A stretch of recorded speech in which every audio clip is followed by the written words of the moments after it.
المغرب يوجد في واقع الأمر في مواجهة واحد الحرب ما يسمى بالحرب الهجينة، وهي الحروب ديال الجيل الجديد التي تعتمد على التكنولوجيا الإعلام وعلى يعني الإعلام الرقمي على الخصوص، وأيضا على ما يسمى بالذكاء الاصطناعي والفبركة القائمة على الذكاء الاصطناعي. وحكينا واحد الإشكالية، واحد المفارقة عجيبة جدا، وهي أنه كلما حقق المغرب النجاحات كلما تصاعدت الحملات المعادية ضده. هذه الظاهرة لا تدخل في النقد، بل تسمى يعني بالمفهوم العصري الحرب الهجينة 4.0، وهي الحرب كما قلنا التي تعتمد على التكنولوجيا الجديدة والعالم الرقمي. طبيعة هذه الحرب إنها غير مباشرة وغير تقليدية، أدواتها الأساسية هي الإعلام والشبكات الاجتماعية واللوبينج والقضاء الدولي، يعني أنها أدوات متعددة تهدف إلى ضرب الصورة بدل المواجهة العسكرية. يعني الأطراف التي تشن هذه الحرب على المغرب هي لا تستطيع أن تشن حربا عسكرية بالمفهوم الكلاسيكي للمعنى، فتضطر لشن حرب على الصورة من أجل إيقاف المغرب وإيقاف هذه الإنجازات التي يحققها المغرب. المحور الثاني وهو لماذا يستهدف المغرب؟ ما هي الأسباب التي تجعل المغرب يستفز بعض الأطراف المعادية له فيعملون على شن مثل هذه الحروب الهجينة عليه؟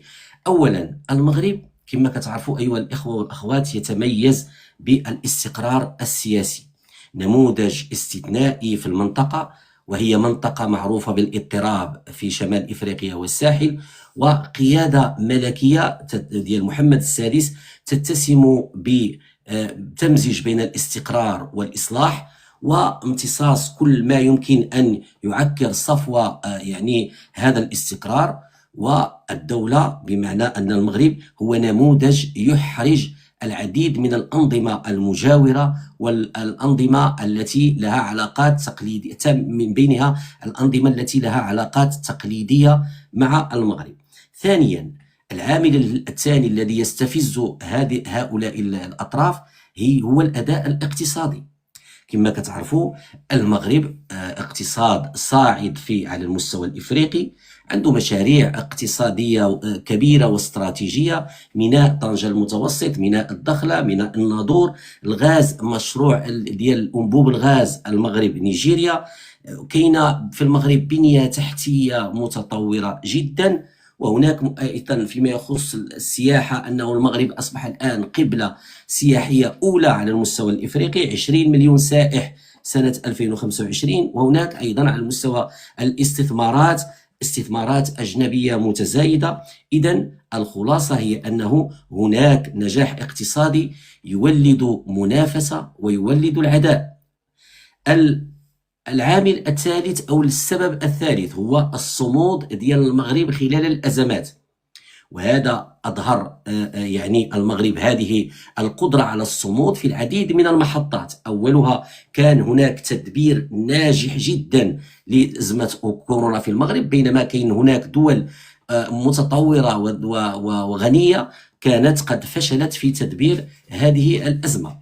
أيضا هناك إدارة فعالة للكوارث الطبيعية، خاصة برهن المغرب على أنه خلال تدبيره لزلزال الحوز وأيضا الفيضانات عن يعني قمة وعن فعالية وعن كبيرة في إدارة مثل هذه الأزمات.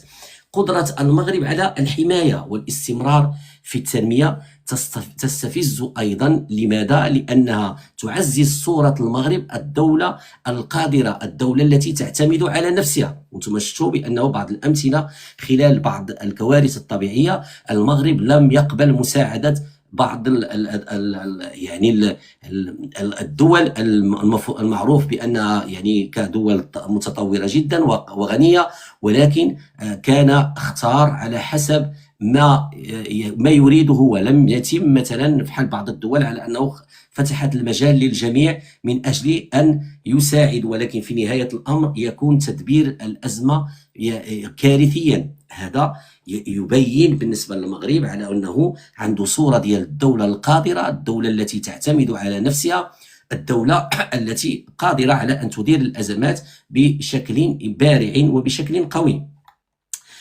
السبب الخامس أو عفوا الرابع الذي يجعل هذه الدول تشن هذه الحرب الغير التقليدية على المغرب وهو الانتصارات الدبلوماسية فيما يخص قبل في الصحراء. أنتم شفتوا التطورات التي يعرفها هذا الملف، تطورات كبيرة جدا، يعني الاعترافات من دول قوية ومن دول مؤثرة في مجلس الأمن، وأيضا اعترافات في جميع القارات. الآن دول كانت تقليديا تعترف بالجمهورية الوهمية وكانت يعني ضد المغرب، أصبحت الآن تغير مواقفها، وهذا يزعج كثيرا الأعداء.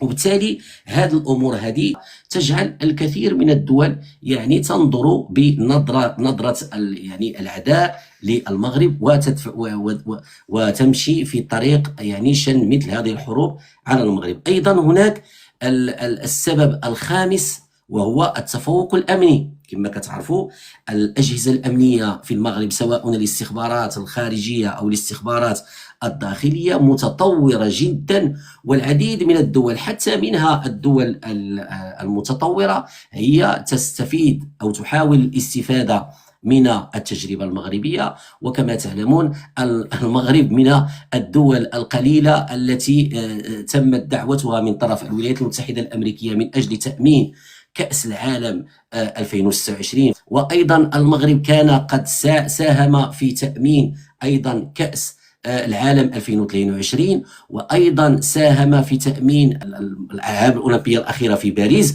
وبالتالي فالتجربة يعني الأمنية المغربية والأجهزة الأمنية المغربية تتمتع بالفعالية وبالخبرة، مما يجعل على أنه العديد من الدول تسعى من أجل اكتساب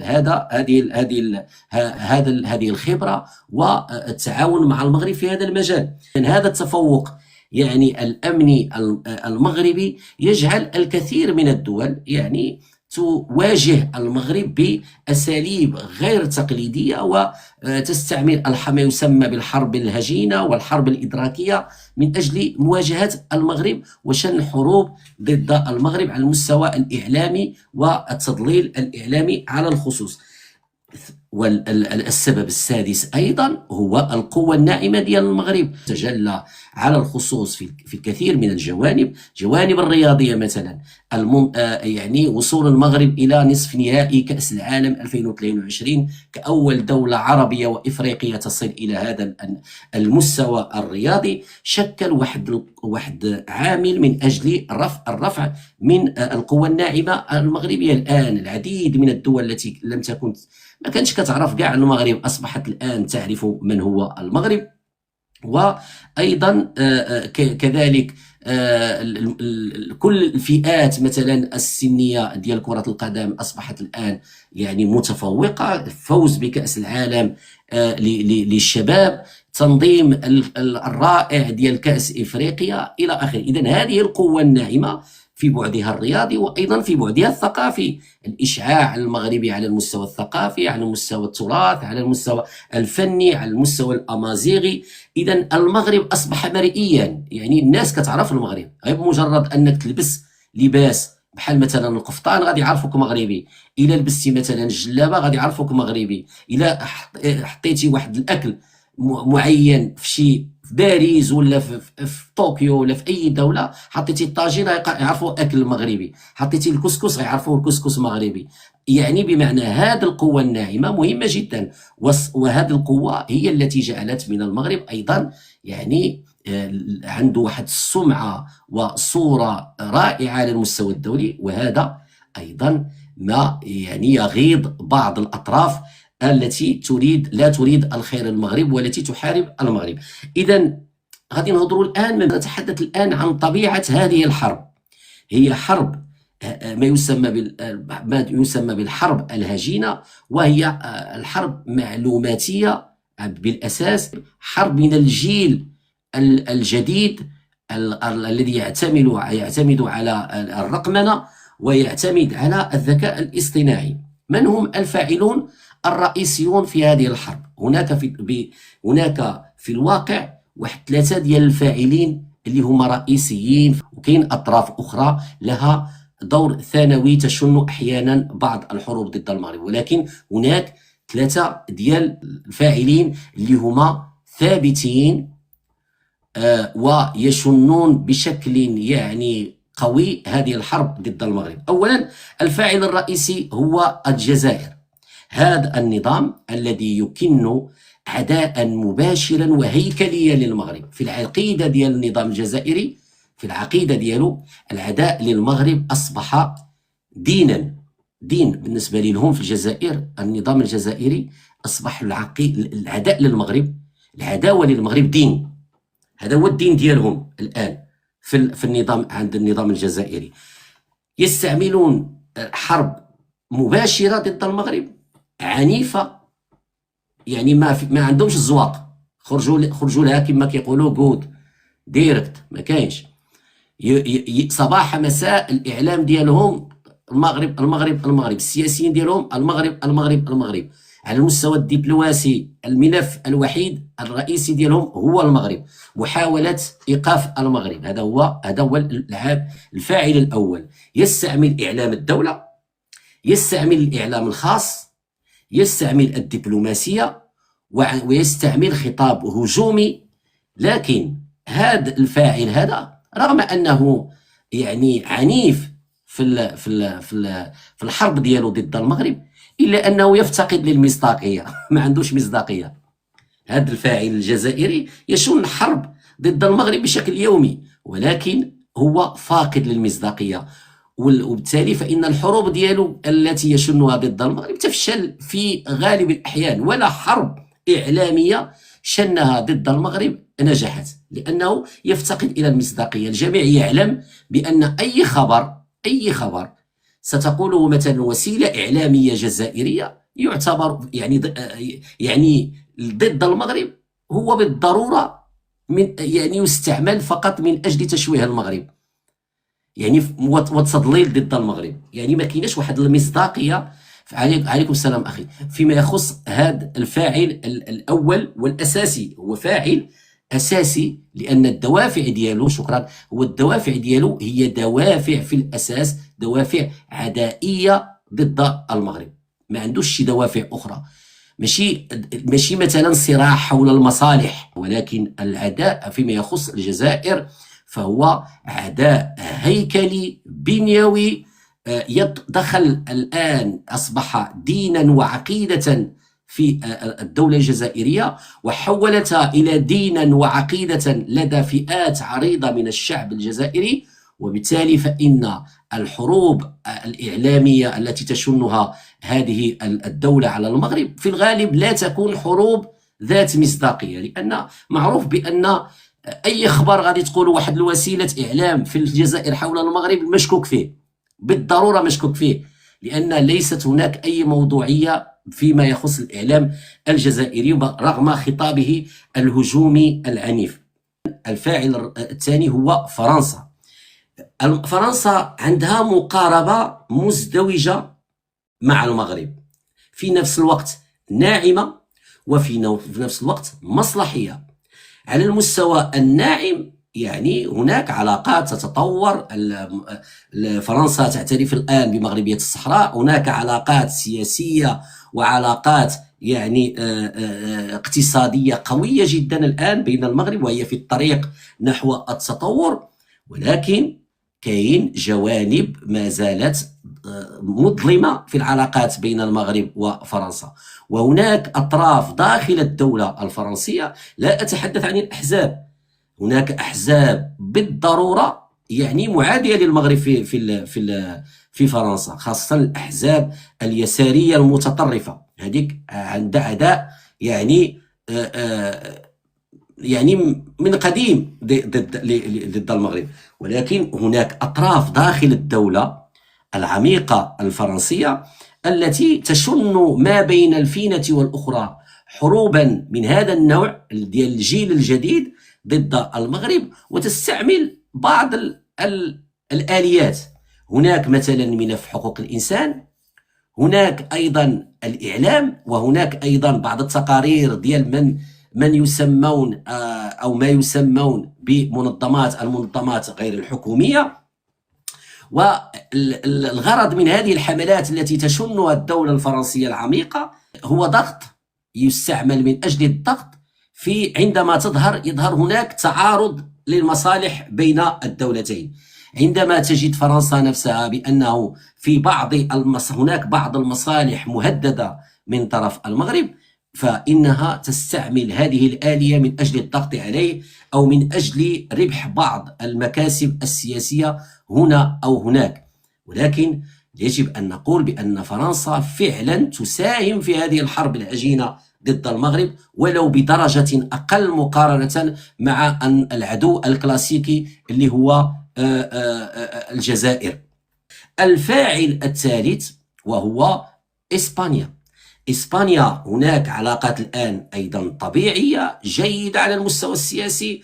الإسبان يعني فيما يخص القضية الصحراء المغربية الآن هم عندهم واحد دور إيجابي جدا في هذه القضية. ولكن يجب أن لا ننسى إسبانيا أولا تاريخيا تعتبر أن المغرب يشكل تهديدا بالنسبة لها. وكما شفتوا هناك بعض الأطراف التي خرجت مؤخرا تقول بأن المغرب يشكل تهديدا، خاصة من خلال علاقاته الآن القوية مع الولايات المتحدة الأمريكية وأيضا مع إسرائيل. وبالتالي فهناك علاقات أمنية وعسكرية خاصة مع الولايات المتحدة الأمريكية، التي تراها بعض الأطراف الإسبانية تراها بأنها تشكل تهديدا على إسبانيا. أيضا هناك من ينظر إلى بعض المشاريع الاستراتيجية المغربية أيضا تهديد. فمثلا سياسة الموانئ في المغرب يعني تعتبرها بعض الأطراف داخل إسبانيا على أنها يعني تهدد الدولة الإسبانية وتقوي النفوذ المغربي في البحر الأبيض المتوسط. إذن هناك بعض الأطراف داخل إسبانيا ترى بأن المغرب يشكل تهديد، سواء بالمعنى الكلاسيكي للكلمة العسكري أو على المستوى الاستراتيجي والاقتصادي. أيضا يعني ينظرون إلى المغرب بهذه النظرة المريبة، ويخافون من أن المغرب يشكل تهديدا لهم.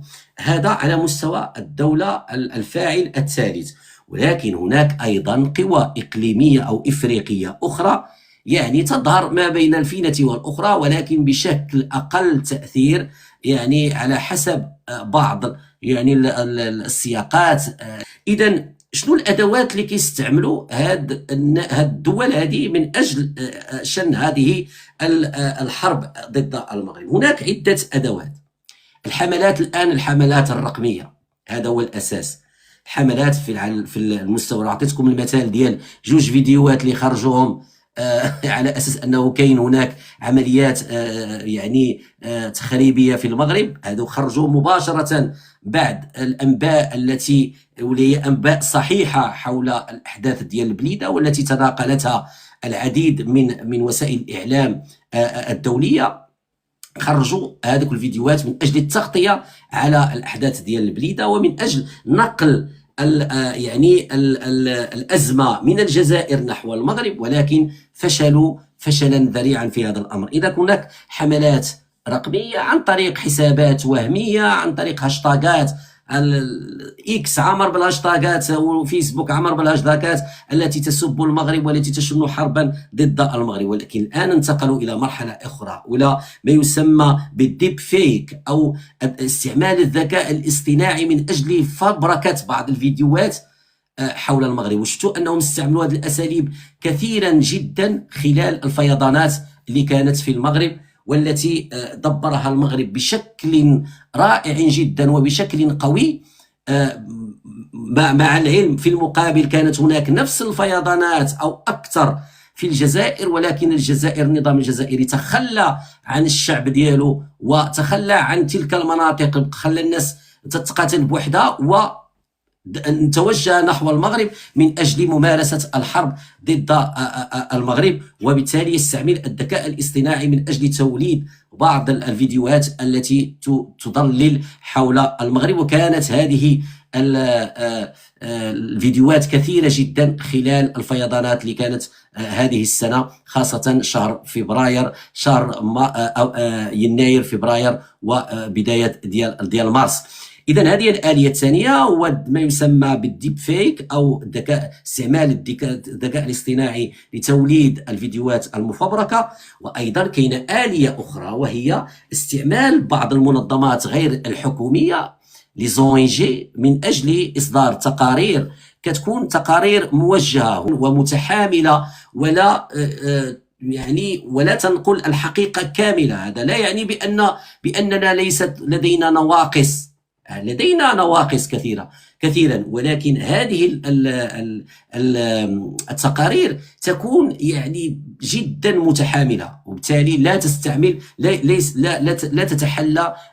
يتحلى أصحابها بالموضوعية. هناك الإعلام المنحاز، وهناك أيضا، وهذا تستعمله الجزائر عبر البوليزاريو أيضا، الدعاوى القضائية التي تشن ضد المغرب حول العديد من القضايا. معنى هي حرب متعددة الطبقات، حملات رقمية، ذكاء اصطناعي، تقارير ديال المنظمات غير الحكومية المنحازة، إعلام منحاز، إضافة إلى الدعاوى القضائية، متعددة الطبقات تشن ضد المغرب. والأهداف ديالها أيها الإخوة والأخوات 4 أهداف رئيسية هي أولا عرقلة ملف الصحراء، كما درنا بأن ملف الصحراء يمشي في الطريق الصحيح من أجل الحل ونهاية هذا المشكل الذي عمر لأكثر من 50 سنة. ضرب جاذبية المغرب على مستوى الاستثمار وعلى مستوى قوته الناعمة، وأيضا خلق توتر داخلي داخل المغرب. هم لا يهدفون فقط إلى التشويه. إذا لاحظتوا بأنهم يستعملون أحيانا بعض السياقات الخاصة بحال جينيراسيون زيد مثلا، كانت هناك حملة مضللة قوية من أجل أن يكون هناك غليان داخل المغرب وتنوض شي حاجة لا قدر الله في المغرب. إذن هم يهدفون أيضا إلى خلق توتر داخلي داخل في المغرب، وهذا هو هدف من الأهداف الرئيسية ديالهم. وأيضا هناك هدف آخر وهو عزل المغرب دوليا. دابا غادي نهضروا في هذه الفقرة كيف يواجه المغرب، ما هي الاستراتيجية التي يواجه بها المغرب هذه الحملات، وما هي نقط القوة اللي عنده وما هي نقط الضعف اللي عنده. في الواقع الاستراتيجية التي يعتمدها المغرب عندها 4 ديال الركائز. الركيزة الأولى وهي ما يسمى بالنخال، الصمت الاستراتيجي، عدم الانجرار إلى الاستفزازات. المغرب لن يدخل أبدا في حروب إعلامية مع الخصوم ديالو، ما غيدخلهاش. ولهذا بعض المغاربه تيقول لك علاش الاعلام العمومي المغربي ما كيقولش ما كيعملش. الضق والسكات، الله يعطيك الصحه نسيمه. فهمتي؟ هذه هي الركيزه الاولى، الصمت الاستراتيجي، عدم الانجرار نحو الاستفزازات، وترك الوقائع ترد للمغرب. هذا الصمت الاستراتيجي.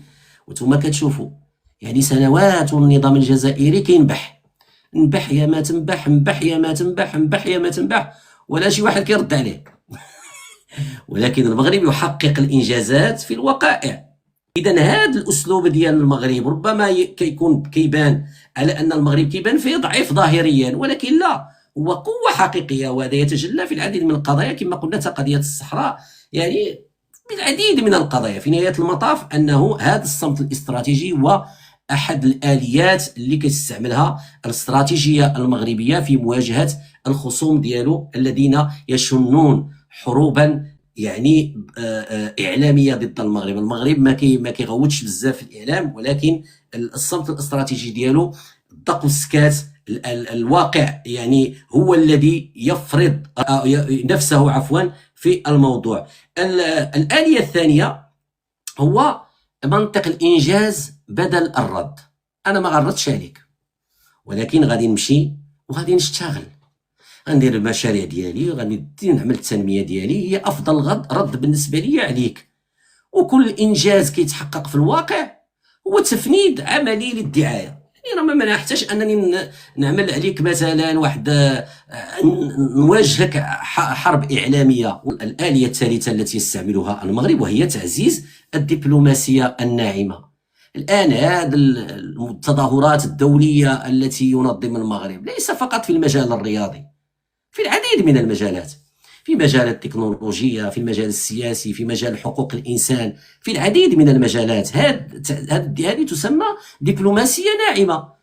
هذه الملتقيات، أنا كنعطي غير مثال، ولكن كاين العديد من الملتقيات على المستوى أو التظاهرات على المستوى الرياضي. دابا الآن إن شاء الله سننظم كأس العالم بالمشاركة مع إسبانيا والبرتغال، وأيضا نظمنا كأس إفريقيا. هذه كل الأمور تحسن الصورة، وبالتالي المغرب يعني كيقول لك انا هذه الاشياء التي انظمها، هذه الامور هي التي ستتحدث عني. ما محتاجش انني نخسر الفلوس من اجل الدخول مثلا في حروب اعلاميه مع الاخرين او باش ندافع على راسي. ايضا المغرب يشتغل على الجبهه الداخليه، لان كما قلنا من بين الاهداف ديال خصوم المغرب هو انه يكون توتر داخلي في المغرب، وما مكرهوش على انه شي نهار لا قدر الله على انه تقرب لعندنا. وبالتالي هذا هو الهدف ديالهم، يشتغلون على هذا الامر. ولكن المغرب استطاع ان يحافظ على تماسكه الاجتماعي ويستجيب للعديد من المطالب بالنسبه للعديد من القطاعات، وايضا يستثمر في العداله الاجتماعيه. والان شفتوا في المجلس الوزاري الاخير الذي ترأسه جلاله الملك، يعني 22 مليار دولار تم تخصيصها على مدى 7 سنوات او 7 أو 8 سنوات على ما اعتقد، من اجل تعزيز العداله المجاليه. وهذا شيء مهم جدا بالنسبه للمغرب. هذا يقوي الوحده الداخليه، وهو في الواقع هي آلية مهمه وتعتبر خط الدفاع الاول في مواجهه اي هجمات يعني سيبرانيه او اعلاميه او تضليليه، او ما يسمى بالحرب الهجينه او الحرب الادراكيه التي تشوع علينا هؤلاء الفاعلون اللي ذكرناهم. ولكن هناك نقطه ضعف وحيده بالنسبه للمغرب فيما يخص الاستراتيجيه ديالو، وهي مساله ديال هناك حاجه لتطوير الاعلام. ليس تطوير الاعلام، لا اقصد هنا، ما كنقصدش انا بتطوير الاعلام من اجل ان يمارس التضليل او الدعايه بحال اللي كدير دابا الجزائر. الاعلام الجزائري راه ما كيعملش الاعلام الجزائري كيدير التضليل الاعلامي ويمارس الدعايه. هذا حنا ما بغيناش الاعلام ديالنا يكون بهذا الشيء هذا ابدا. حنا بغينا الاعلام ديالنا يكون اعلام متطور وقوي، ويكون عنده كفاءات تواصليه كبيره وجديده وشابه، وتستفيد من التكنولوجيا اللي كاينه الان. من اجل ماذا؟ من اجل ان يعني ينشر السرديه المغربيه. ولكن السرديه المغربيه لا تعني بالضروره التقبيل او مجرد، على العكس، حتى يعني الاشياء اللي ناقصه عندنا، حتى المشاكل اللي عندنا يعني احنا اللي نهضروا عليها، بدل ان نترك للاخرين كتابه سرديتنا. نحن نكتب السرديه ديالنا بالايجابيات ديالها وبالسلبيات ديالها، ويكون عندنا اعلام متطور بلغات دوليه وعالميه. وبالتالي هذا هو اللي ناقص المغرب. هذا لا يعني ان احنا ندخلوا في حروب إعلامية أو نستعمل هذه الأدوات الرخيصة التي يستعملها النظام الجزائري. مثلا أنا والله العظيم ما نرضاش أن مثلا إعلام مغربي يولد بالذكاء الاصطناعي فيديوهات مفبركة من أجل مثلا أنه يشوه الجزائر. الجزائر أصلا مشوهة راسها براسها، ما محتاجاش أنك باش دير معها هذا الشيء هذا. ولكن من الناحية المبدئية أنا لا أتفق نهائيا مع هذا النهج هذا، ونريد إعلام متطور، إعلام اللي يحاول ما أمكن أن يخلق نقاش مجتمعي في المغرب، وأن يعطي المجال في جميع المجالات من أجل التعبير عن ما يقع من التطورات وأيضا من الإخفاقات. وهذا هو الذي ينقصنا في المغرب. في الواقع المغرب مستهدف ليس بسبب ضعفه، ولكن هو مستهدف بسبب قوته. الحرب ضده حرب غير تقليدية، حرب غير مرئية، هي حرب طويلة الأمد، ماشي شي حاجة اللي ولن تنتهي الآن وستستمر، وسيستمر خصومنا فيها من أجل تحقيق الأهداف ديالهم اللي ذكرناها، الأهداف الأربعة اللي قلناها قبل قليل. وسلاح المغرب لحد الآن هو الواقع والإنجازات الملموسة. يعني إذا كانت الدعاية يمكن أن تشوش، لكنها لا تستطيع إلغاء الحقيقة.